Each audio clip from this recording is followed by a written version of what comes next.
My name is Scott Murphy. As you may recall, I'm a combat veteran from the Iraq War. The main things I would like to speak to you about is chronic pain, PTSD, but other stress-related conditions.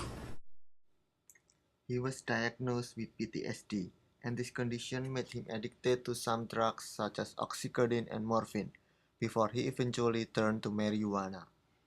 Not only oxycodone, morphine, Flexerol, the whole range of things. And I became addicted to those drugs that some gentlemen here would rather we go that route in addiction and then go to the untested medical marijuana.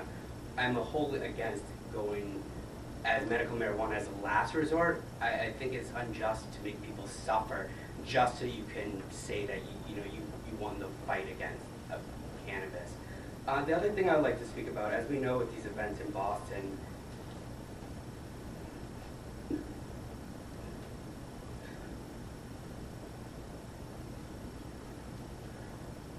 incidents like this can be a trigger.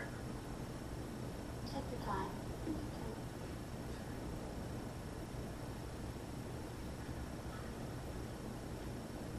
Incidents like this can be a trigger for veterans suffering from PTSD. But I like not to get too caught up in this notion that a veteran has PTSD and they're bad, and they don't have PTSD and they're good. There's a whole range of other stress-related incidences, which I'm really worried is not covered in your definition of debilitating. I brought here a report that just came out in 2012 from the VA to show that we have 22 soldiers, service members committing suicide a day. A large part are actually 55 plus. If you were to look to it before the war, it's at 20. So you could say, well, it wasn't the war that caused it. Well, it was. It just wasn't this war. It was the Vietnam War. 40 years, we're still letting down our Vietnam veterans. I'd hate for Iraq and Afghanistan veterans to suffer because of your definition of debilitating.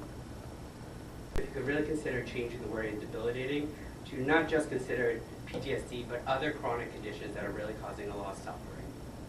I'd like to thank you. Yeah.